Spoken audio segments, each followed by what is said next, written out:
अस्सलामुअलैकुम, आप देख रहे हैं समा। मैं हूं फवाद ज़ैदी और मैं हूं किरण आफ्ताब। बुलेटिन में सबसे पहले जिक्र पेशावर में पेश आए दिल खराश सानहे का। जुमे के मुबारक दिन पेशावर में क़यामत सुगरा बपा हो गई। दहशतगर्द आया और उसने पहले तो दरवाजे पर खड़े अहलकारों पर फायरिंग कर दी। मस्जिद में घुसकर नमाजियों पर अंधाधुंध गोलियां बरसाईं और फिर खुद को धमाके से उड़ा लिया। हमले में 57 नमाजियों ने जाम शहादत नोश किया। 190 से ज़ायद ज़ख्मी मुख्तलिफ अस्पतालों में ज़ेर इलाज हैं। करके पहले फायर किए, उसके बाद में जो ने ब्लास्ट किया। फूलों के शहर को फिर खून से नहला दिया गया। बुज़दिल दहशतगर्दों ने जुम्मे के दिन नमाजियों पर हमला किया। कूचा रिसालदार में जामिया मस्जिद इमाम बारगाह शाह मोहम्मद में नमाज जुम्मा की तैयारी जारी थी कि मस्जिद के बाहर आने वाले दहशतगर्द ने पहले गेट पर खड़े अहलकार पर फायरिंग की, फिर मस्जिद के अंदर दाखिल हो गया। ऐनी शाहिदीन के मुताबिक हमलावर ने पहले गोलियां बरसाईं, फिर खुद को धमाके से उड़ा लिया। बस नमाज की तैयारी हो रही थी और काफी लोग जो थे उस वक्त ये जो दहशतगर्द आए हैं पिस्टल के साथ पहले लोगों को मारे। उसने एक एक करके पहले फायर किए, उसके बाद में जो ने ब्लास्ट किया। एसएसपी ऑपरेशंस के मुताबिक पुलिस को कोई थ्रेट मौसूल नहीं हुआ था। दहशतगर्दी में 2 अहलकार भी शहीद हुए। खुदकश हमला था जी। पहले इस खुदकश को जो है रोकने में हमारे स्पाई को जो है वो शहीद किया गया, दूसरा जो है वो इस क्रिटिकली इंजर्ड। सर टोटल खुदकुश हमला एक ही था? जी हाँ, एक था। सर कोई थ्रेट अलर्ट मौसूल हुआ था? कोई थ्रेट अलर्ट। धमाका इस कदर शदीद था कि आसपास के घरों के दरवाजे और खिड़कियों को भी नुकसान पहुंचा। एक आदमी आया, उससे पहले फायरिंग की है, 5-6 फायर किए, उसके बाद जो है उसने ब्लास्ट किया। लेकिन मैं जब निकलने लगा हूँ घर से कि मैं जल्दी निकलूँ कि क्या मसला है, लेकिन इतनी देर में ब्लास्ट हो गया, दरवाजे बिल्कुल अंदर से खुल गए थे खुद ब खुद। वाक़ये के बाद जख्मियों को लेडी रीडिंग अस्पताल में तिब्बी इमदाद दी गई। वज़ीर आला खैबर पख्तूनख्वा ने जख्मियों की अयादत की और मुतासरीन को हर मुमकिन ताउन की यकीन दहानी कराई। पेशावर हमले की सीसीटीवी वीडियो भी सामने आ गई। हमलावर कैसे आया, कैसे हमला किया, आइए देखते हैं। कूचा रिसालदार के इमाम बारगाह पर हमले की सीसीटीवी सामने आ गई। हमलावर को कोहाटी बाजार के चित्राली गेट से गुजरकर अपने हदफ की तरफ बढ़ते देखा जा सकता है। काले रंग के कपड़ों में मलबूस दहशतगर्द आम नमाजियों की तरह चलते हुए आया। दरवाजे पर पहुंचते ही पुलिस एहलकारों को गोली मारी। अंदाजा है ग्रुप का और इंशाल्लाह पुलिस जो है इस काम पे लगी हुई है और सीटीडी जो है वो भी इस काम पे लगी हुई है। दहशतगर्द जो अभी तक हमने चेक किया है उसके हिसाब से दहशतगर्द जो है एक था। मस्जिद के अहाते में दाखिल होकर भी गोलियां चलाईं, भगदड़ मच गई। कई लोग समझ नहीं पाए कि गोलियां कहां से चल रही हैं और कौन चला रहा है।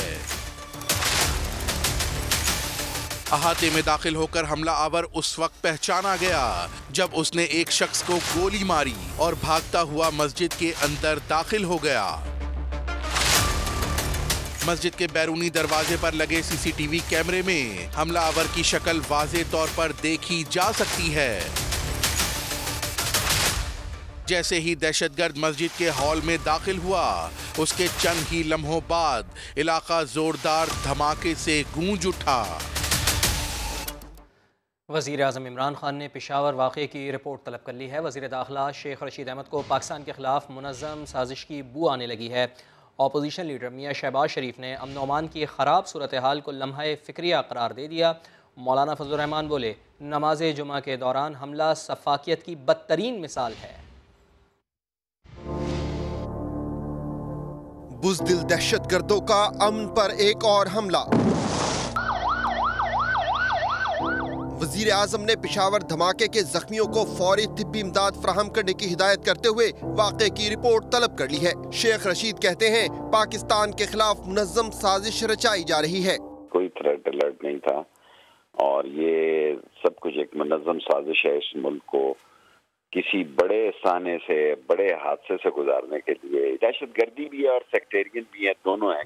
अपोजिशन लीडर शहबाज शरीफ ने मुतासरा खानदान से हमदर्दी और ताज़ियत का इजहार किया। कहा कि नमाजियों पर हमला करने वाले मुसलमान नहीं हो सकते। बिलावल भुट्टो का कहना था कि मासूम नमाजियों को निशाना बनाकर इंसानियत पर हमला किया गया। हुकूमत दहशतगर्द और उनके सहूलतकारों को फौरी गिरफ्तार करे।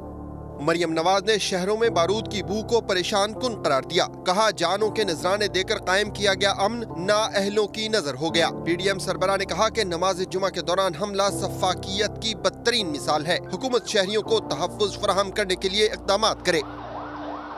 पेशावर में मस्जिद में धमाके से अंदरूनी हिस्सा मुकम्मल तौर पर मुतासर हुआ। हमलावर ने मस्जिद के बीच में पहुंचकर खुद कुछ धमाके से उड़ाया। हमारे नुमाइंदे शिहाबुर रहमान वहीं पर हैं, उनसे ही बात करते हैं। जी शिहाब, ब्रीफ कीजिए। जी बिल्कुल, इस वक्त मैं उसी मस्जिद में मौजूद हूँ जहाँ पर आज नमाज जुम्मा के दौरान धमाका हुआ है। खुदकुश बमबार इस पिलर के करीब आया है। ये पिलर उन्होंने यहाँ पे खुद को धमाके से उड़ाया है। यहाँ पे उस वक्त खुतबा हो रहा था। इमाम मस्जिद से समेत 500 के करीब जो नमाजी है वो यहाँ पर मौजूद है। ये खिड़कियाँ सारी टूटी हुई है। ये मस्जिद का मेहराब आप देख सकते हैं। यहाँ पे यानी शायद इनके मुताबिक बच्चे भी यहाँ पे मौजूद थे। ये मस्जिद का जो है अंदरूनी हिस्सा आप इस वक्त देख सकते हैं। धमाका इतना जोरदार था कि आप मस्जिद की ये दीवार देख सकते हैं, किसी भी वक्त गिर सकती है। और ये बाहर आप देख सकते हैं जो नमाजी थे उनके चप्पल सारे सब कुछ यहाँ पर मौजूद है। उनके चश्मे यहाँ पर मौजूद हैं। सारी लकड़ियाँ टूटी हुई हैं। और अब एक और अफसोसनाक हादसे का जिक्र करते हैं जो कि खानेवाल में पाकिस्तान पीपल्स पार्टी के अवामी मार्च के दौरान आसफा भुट्टो जरदारी के साथ पेश आया। सिग्नल जैम होने की वजह से ऑपरेटर का ड्रोन कैमरे से राब्ता मुनक़ता हो गया। ड्रोन आगे बढ़ते हुए शील्ड से टकराने के बाद आसफा भुट्टो जरदारी को लगा। क्या कुछ हुआ, तफसील के लिए ये रिपोर्ट देखिए।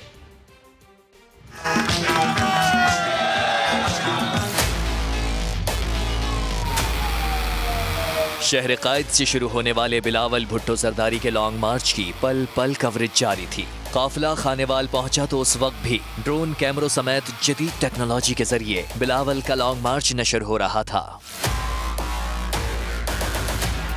इस दौरान सिग्नल फ्रीज होने की वजह से कंट्रोलर पर स्क्रीन ब्लैक हो गई और ऑपरेटर का राब्ता ड्रोन कैमरे से मुनक़ता हो गया।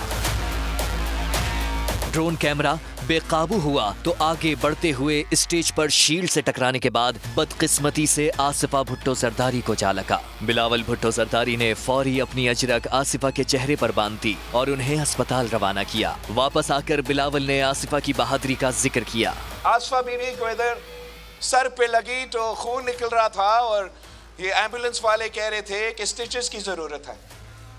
तो आसिफा बीवी कहती है नहीं नहीं नहीं नहीं, आप बस इधर बैंडेज लगाते हैं, मैं ऊपर आ रही हूँ। हादसे के बाद आसिफा भुट्टो जरदारी बैंडेज के साथ दोबारा स्टेज पर नजर आई। उनके हौसले बुलंद थे। टीम समा उनकी मुकम्मल सेहतयाबी के लिए दुआ गो है। हुकूमत के कितने अरकान तोड़ लिए, खबर की तफसील थोड़ी सी देर में। इमरान खान अवाम की ताकत देखकर बौखला चुके हैं। बनी गाला से चीखें उठ रही हैं। बिलावल भुट्टो का लॉन्ग मार्च के शुरका से खानेवाल में खिताब। कहा सेलेक्टेड का कोई मुस्तकबिल नहीं, इनको तो लंदन भाग जाना है। ये कठपुतली खौफ ज़दा है, डरपोक है। अवाम की ताकत देख के वो बौखला चुका है। टांगे कांप रही है। बनी गाला से चीखें आ रही है। हमने इस मुनाफे को भगाना है। ये कौम के लिए आजाद बना हुआ है। इस सिलेक्टेड का कोई मुस्तकबिल नहीं है। इसने तो भागना है, लंदन में जाना है। किसान का मुआशी कत्ल किया तो मैं इससे अब हिसाब लेने जा रहा हूँ। क्या आप इनसे हिसाब लेने के लिए तैयार हो? ये तब्दीली के नाम पे जो तबाही फैला हुआ है, इसका खात्मा करेंगे। गो सिलेक्टेड, गो सिलेक्टेड। बिलावल गरजे तो शाह महमूद कुरैशी ने भी बराबर जवाब दिया। बोले पीपी की फिल्म 5 बार लग चुकी है, अब कोई मुफ्त में टिकट मिलने पर भी इसे देखने को तैयार नहीं है। उन्होंने करप्शन के खिलाफ जंग में नाकामी का एतराफ़ भी किया। न चाहते हुए भी कह देते हैं दोनों को, छोटे जरदारी को भी बड़े को, अलविदा अलविदा।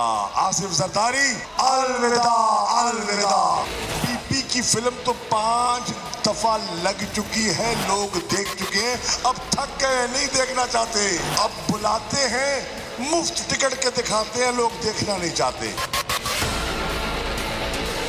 इनका ख्याल था कि हम सिंध से निकलेंगे, एक जम्मे गफीर होगा। सिंध के अपने दौरे को मुख्तसर करते हुए वो पंजाब दाखिल हुए और कल शाम मुल्तान में जो उनके साथ हुआ, मैं सिर्फ हमदर्दी ही कर सकता हूँ और कुछ नहीं कर सकता। बिलावल खिताब कर रहे हैं और पूरी पीछे कुर्सियां खाली पड़ी हैं। बावकार पाकिस्तान बनाने के लिए दयानतदार क़यादत चाहिए। लुटेरे नया पाकिस्तान नहीं बना सकते, लूट सकते हैं। शायद हम उस मजबूती से चोरों पर गिरफ्त नहीं डाल सके जो हमें डालनी चाहिए थी। करप्शन के वो हद था वो हासिल नहीं कर सकते जो इमरान खान करना चाहता था। इमरान खान तन्हा, माफिया यकजा। इमरान खान तन्हा, इदारे रुकावट, हर इदारा रुकावट बना हुआ है। पीपल्स पार्टी अवामी मार्च का रुख डी चौक की तरफ मोड़ने की ख्वाहिशमंद है। पीपल्स पार्टी ने खत लिखकर इंतजामिया से जलसा करने की इजाजत मांग ली। खत में कहा गया 8 मार्च को डी चौक पर जलसा करने की इजाजत दी जाए। ऐसे में वजारत दाखिला ने पीपल्स पार्टी को डी चौक के बजाय एक्सप्रेस चौक पर जलसा करने के लिए कहा गया कि 8 के बजाय 9 मार्च को जलसा किया जाए। 8 मार्च को पहले ही औरत मार्च और हिजाब मार्च होंगे और उस दिन पाकिस्तान और ऑस्ट्रेलिया के दरमियान टेस्ट मैच का आखिरी रोज भी होगा। वज़ीर इत्तलात फवाद चौधरी ने अपोजिशन को निराली पेशकश कर दी है। बोले बंदे तो इकट्ठे हो नहीं रहे, लॉन्ग और शॉर्ट मार्च छोड़ें, मैच देख लें, फ्री टिकट देंगे और चाय भी पिला देंगे। जो लॉन्ग शॉर्ट मार्चेस करते फिर रहे हैं, अपनी गाड़ी पकड़ें और जल्दी से टेस्ट क्रिकेट देखने आए, उनको फ्री पास भी दे देंगे। हर दफ़ा हम देखते हैं कि जो हमारी अपोजिशन है वो अवाम के खिलाफ ही खड़ी होती है, चाहे वो पैसे लूटने का मामला हो, चाहे वो गवर्नेंस का मामला हो, चाहे खेल का मामला हो। इतना बड़ा इवेंट हो रहा है, आप देख रहे हैं कि वो लॉन्ग मार्च कह रहे हैं। इंटीरियर मिनिस्टर साहब से भी मेरी बात हो रही थी, मैंने तो उन्हें कहा है कि क्रिकेट स्टेडियम के इर्द गिर्द भी उनको इस तरह से नहीं लाना चाहिए क्योंकि हमारा इमेज खराब होगा। उनको मैं कहूँगा, अपोजिशन को कहूँगा, फ्री आपको बॉक्स दे देते हैं और उसके बाद यहाँ पे अपनी स्ट्रेटजी वगैरह बनाए। बंदे वगैरह तो आपसे पूरे हो नहीं रहे, तो उधर भागते आप फिर रहे हैं। आपसे इंशाल्लाह ताला यहाँ पर बैठ के मैच भी देखते हैं, आपको चाय भी पिला। अपोजिशन की मुमकिन तहरीक अदम एतमाद को नाकाम बनाने के लिए हुकूमत ने कोशिशें तेज कर दी। मुलाकातें, मशावरत, बैठकें जारी हैं। वज़ीर आज़म ने अरकान कौमी असम्बली के साथ सर जोड़ लिए। वज़ीर आज़म से PTI के 3 अरकान कौमी असम्बली ने मुलाकात की। अरकान ने वज़ीर आज़म की क़यादत पर एतमाद करते हुए ये कहा कि गलतफहमियां फैलाकर हमारी साख को नुकसान पहुंचाया गया। पार्टी के साथ हैं और साथ ही रहेंगे। वज़ीर आज़म से एजाजुल हक ने भी मुलाकात की। तहरीक इंसाफ की सियासी कमेटी के इजलास में फैसला किया गया कि अरकान कौमी असम्बली और इत्तेहादियों से राबिते मज़ीद तेज़ किए जाएँ। ऑस्ट्रेलिया के साबिक़ लेग स्पिनर शेन वॉन के इंतकाल पर क्रिकेट की दुनिया के सितारे अफसरदा हो गए हैं। साबिक़ कप्तान वसीम अकरम ने ट्वीट किया है कि अचानक इंतकाल की खबर सुनकर हैरानी हुई है। वो एक आइकॉनिक बॉलर और बेहतरीन एंटरटेनर थे। वक़ार यूनुस ने लिखा कि आज क्रिकेट कम्युनिटी के लिए उदास दिन है। मोहम्मद यूसुफ ने मरहूम की फैमिली से इजहार ताज़ियत किया है। भारतीय क्रिकेटर सचिन तेंदुलकर ने लिखा, शेन वॉन के इंतकाल की खबर सुनकर हैरान हुए, बहुत बेबस महसूस कर रहे हैं। वॉन हमेशा याद रहेंगे। वेस्ट इंडीज़ के लेजेंडरी बल्लेबाज ब्रायन लारा ने लिखा, मेरा दोस्त चला गया, समझ में नहीं आ रहा क्या कहूँ। लाहौर में लग्जरी सैलून पर लूटमार करने वाले डाकू खुद वारदात का शिकार हो गए। फिल्मी अंदाज में होने वाली वारदात की कहानी उमर याकूब की ज़बानी।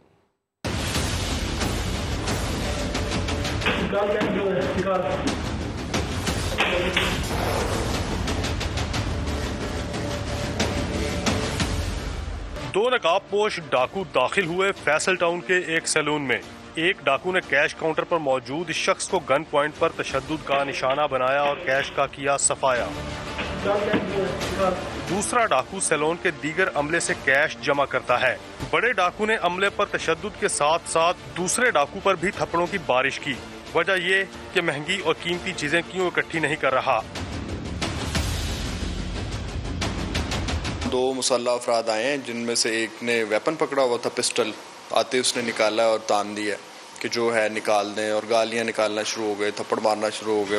वेल डन टीपू, क्योंकि अब खबर मामूल से हटकर अहम मोड़ की तरफ दाखिल होती है। लूट मार के बाद डाकू मोटरसाइकिल पर फरार हुए तो सैलून मालिक फौरन अपनी गाड़ी पर उनके पीछे भागा। 1.5 किलोमीटर के फासले पर मोटरसाइकिल सवार डाकू नजर आए तो उन्हें गाड़ी दे मारी। उनका पीछा किया, जब बाहर निकले हैं तो पीछा करते करते फिर हमने उनमें गाड़ी हिट की है, तो गिरे हैं, तो उनको चोटें आई हैं, उठ के भागने के लायक तो रहे नहीं है। पुलिस ने दोनों डाकुओं को जख्मी हालत में पकड़कर जना अस्पताल पहुंचाया। हैरत की बात ये कि जाए हादसा पर सैलून से लूटे गए 2.5 लाख रुपए और डाकुओं का पिस्तौल कोई और ले उड़ा। कैमरामैन नदीम कासिम के साथ उमर याकूब, समा, लाहौर। वज़ीर इत्तलात फवाद चौधरी कहते हैं कि भारत पाकिस्तान के साथ अपने झगड़े पीछे रखकर खेल को सपोर्ट करे। पाकिस्तान और इंडिया को एक दूसरे की क्रिकेट को सपोर्ट करना चाहिए। हम तो चाहते हैं कि इंडियन क्रिकेट टीम आए पाकिस्तान में, ज़बरदस्त मैच यहाँ पे होने चाहिए, बजाय इसके कि आप पाकिस्तान में इंटरनेशनल क्रिकेट को रोकने की एफर्ट करें। हमें अपने झगड़े जो हैं उनको पीछे रख के जो लोगों का ताल्लुक है वो बहाल होना चाहिए, क्रिकेट बहाल होनी चाहिए, फिल्म बहाल होनी चाहिए, म्यूजिक बहाल होना चाहिए। मुझे उम्मीद है कि हिंदुस्तान में भी ऐसी आवाज़ें होंगी। कराची में 13वें लिटरेचर फेस्टिवल का आगाज हो गया। रियान अहमद की रिपोर्ट।